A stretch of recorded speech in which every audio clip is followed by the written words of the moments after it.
Assalamu alaykum, hörmətli televizor körgüçiler. Yaxşımsızlar? Dünya Uğur Qurultayı Tor televiziyasının günlük xəbərlər proqramısıga hammanglar xush kelibsizlar. Mən İftihar Abdurashid. Bugün peyshanba. Hörmətli görürmənlər, tövəndə diqqətinizlər günlük xəbərlər proqramımızın təfsilatıda bolsun. Amerika Dövlət Məclisi qarmağıdakı Amerika-Xitay rəqabəti alayda komiteti 6 mart günü məzkur komitetinin aldınғы gün tanıştırğan Amerikalıqlarni tashqi kuchlarning kontrolidagi tor mulozimatidan qo'g'dash qonun loyihasi to'g'risida axborot e'lon qilish yig'ini o'tkazdi.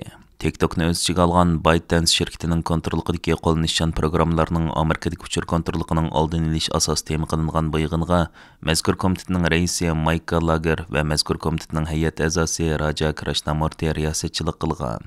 Mike Gallagher o'zining ichilish nutqida ByteDance shirkatining kontrolidagi TikTokning Amerikaning davlat bexatarligiga tehdid ekanligini ta'kidlab, mundaq dedi: Biz Demokratchilar partiyasidan 10 va Jumhuriyatchilar partiyasidan 10 parlament a'zosi birlikda TikTokni kontrol qilayotgan ByteDance shirkati Xitoy Kompartiyasi bilan bo'lgan aloqasini uzmasa, uning Amerikadagi mashg'ulotlarini cheklash to'g'risida bir qonun loyihasi tanishtirdik. Bizning hamda harakatga o'tadigan paytimiz keldi. ByteDance shirkatining kontrolidagi TikTok Amerikaning davlat bexatarligiga tehdiddir. Agar siz tordagi shaxsiy uchurlaringiz va erkinligingizga ko'ngil bersangiz, davlatingiz Amerikaning davlat bexatarligiga ko'ngil bersangiz, hatto Amerikada TikTokni normal ishlatishni xohlasangiz, bu qonun loyihasi siz uchun mushu nishonlaringizga yetishdagi haqiqiy to'g'ri yo'l bo'lib hisoblanadi. U yana o'zining bundaq deyishidagi sababni tushuntirib, mundaq dedi: TikTokning bosh shirkati Xitoyda shaxsiy shirkat deydigan narsa mavjud emas. Hokimiyatga Xitoy Kompartiyasi va bu partiyaning raisi Xi Jinping barliq shirkatlarni kontrol qildi. TikTokning bosh shirkati ByteDance Xitoyning qonuniga asosan Xitoy Kompartiyasining barliq xizmatlarini qo'llaydi va barliq talablarni o'rindaydi. Xitoy Kompartiyasi o'zining chet ellarga yurgizayotgan ta'sir ko'rsatish siyosati bo'yicha Amerikaliklarning TikTokida ko'rinadigan uchurlarni kontrol qildi. Raja Krishnamurti bu qonun loyihasining maqsadining TikTokni cheklash emasligini eskartib, mundaq dedi: Bu qonun loyihasi bir cheklama emas, hatto TikTok uchun tanishtirilgan emas. Bu qonun loyihasi bir tanlash, ya'ni ByteDance shirkatiga o'xshash tashqi raqobatchilar tomonidan kontrol qilinadigan ijtimoiy taratqush shirkatlar uchun bir tanlashdir. ByteDance TikTok subsidiyadan izchil foydalanib, har xil yo'llar bilan Amerikaning davlat xavfsizligiga emas, barliq abonentlarning foyda manfaatiga ziyon yetkazdi. Biz ByteDance shirkatiga TikTokni setish taklifini beramiz. Shundaq bo'lgandala, Amerikalik TikTok ishlatuvchilar TikTokni xotirjam ishlatalaydi. Şoňa biz Amerikadagi TikTok ishlatuvchilarini ByteDance'ning TikTok subsidiyasini setishni talab qilishga chaqiramiz. Bu qonun loyihasi shu yo'nalishda tayyorlandi. Kelgusida qaysi partiya rahbarlik qilishidan qat'iy nazar, bu huquqni davlatimizning bexatarligi uchun xizmat qildira oladi. Yig'in jarayonida ikkala partiyaning a'zolari ayrim-ayrim holda TikTokning Amerika fuqarolarining kundalik hayoti, oilaviy munosabati va eng muhimi yosh o'smirlarning sog'lom o'sib yetilishiga bo'lgan aks ta'sirlarini o'ttirib qo'ydi.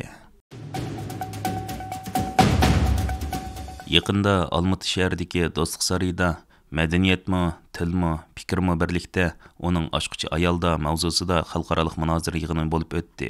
Xalqaro 8 mart xonim-qizlar kuniga bag'ishlangan mazkur yig'in Jumhuriyatlik Uyg'ur etno-madaniyat markazi tarkibidagi Shabnam nomli Uyg'ur ijodkor xonim-qizlar birlashmasi tarafidan uyushtirildi. Yig'in ichilishidan ilgari uning qatnashchilari Shabnam birlashmasi tarafidan tayyorlangan Uyg'ur milliy taomlari, kiyim-kechaklari, soz asboblari, qo'l hunar buyumlari, shuningdek Uyg'ur tilidagi gazet, jurnallar, kitoblar qo'yilgan ko'rgazma bilan tanishdi. Ondan yig'inga riyosatchilik qilgan Shabnam birlashmasining raisi Qalbinur Arop mehmonlarni tanishtirdi. Dastlabki so'z olgan Jumhuriyatlik Uyg'ur etno-madaniyat markazining raisi, Qozog'iston xalqi birlashmasi kengashining a'zosi Dolquntoy Abduxalil ayollarning Qozog'iston jamiyatining taraqqiyotiga qo'shayotgan to'hfasini yuqori baholadi. U millat, oila kelajakning birinchi navbatda ayol kishining onaning qo'lida ekanligini alayda ta'kidladi va barliq yig'in qatnashchilarini 8 mart xalqaro xonim-qizlar bayrami bilan qizg'in tabrikladi. Yig'inda qo'shni O'zbekiston Jumhuriyatidan kelgan mehmonlardan O'zbekiston Uyg'ur madaniyat markazi raisining birinchi o'rinbosari Erkin Mahmudov, Toshkent shahri Sergeli rayonlik Uyg'ur madaniyat markazining a'zosi, ona tilini tor orqali o'qitish kursining ustozi Izzat Buvi Nasrdinova, Qozog'iston Uyg'ur xonim-qizlarining boshqalarga cho'ng ulgu bo'layotganligini o'ttirib qo'ydi ve Özbekistanlık Uyg'urlarning illiq salimini ve tebrikini yetkizdi. Yig'inda Cumhuriyetlik Uyg'ur Ovozi gazeti bosh muharririning o'rinbosari Baxtishot Sopiyev, Uyg'ur jamiyatlik birlashmalari vakillari, ziyolilar, shuningdek Koreyan, Qrim tatarlari, Kurd madaniyat markazlaridan kelgan mehmonlar Uyg'ur xonim-qizlarining faoliyatiga yuqori baho berdi. 2 mart günü Bishkek şehri Alamedin 1. mahallesining Madaniyat uyida Qirg'iziston Uyg'urlar ittifoq jamiyatining uyushtirishi bilan yosh o'smirlarning ona tilim, dona tilim nomidagi Uyg'ur ona til musobaqasi bo'lib o'tdi.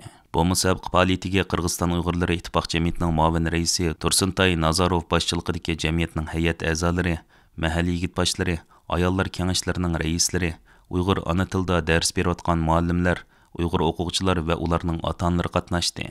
Mazkur musobaqa faoliyati Dunyo ona til kuni munosabati bilan o'tkazilgan bo'lib, faoliyat Qirg'izistonning milliy marshi bilan boshlandi. Faoliyat jarayonida Uyg'ur ona tilida o'qiyotgan o'quvchilar Uyg'ur xalqining ilm-ma'rifatga bo'lgan sevgilari izhor qilingan va ona tili kuylangan she'rlarni deklamatsiya qildi. 2023-yili oktyabr oyida Qirg'iziston Uyg'urlar ittifoq jamiyatining uyushtirishi bilan Bishkeklik Uyg'urlar to'plashib o'ltiraqlashgan Alamedin mahallasi bilan Komsomol va Blovodskiy yezlarida Uyg'ur ona tili o'qitish kurslari ochilgan edi. Bu kurslar jami 8 navbat tashkillangan bo'lib, 200 dan ortiq o'quvchi Uyg'ur tilini o'rganishga boshlagan edi. 2023-yilning oxiridagi 3 oy jarayonida o'quvchilar Kiril alifbasi asosidagi Uyg'ur yozig'ini o'rgangan. 2024-yil yanvardan boshlab Chag'atay alifbasi asosidagi Uyg'ur koni yozig'ini o'rganishga boshlagan. 21 fevral Dunyo ona til kuni yetib kelganda bu kurslarning muallimlari har guruhidan 5-6 nafardan yaxshi o'qigan o'quvchilarni tanlab, jami 40 nafar o'quvchini Uyg'ur ona tilida she'r o'qish musobaqasiga qatnashtirgan. O'quvchilar jaranglik ovozda Uyg'ur shoirlarining ona tili haqida yolqinliq she'rlarini kollektiv deklamatsiya qilgan. Mazkur musobaqani baholash hay'atiga Yevrosiyo Uyg'ur akademiyasining muavin prezidenti, falsafa fanlarining nomzodi Akbarjon Bogdanov riyosatchilik qildi.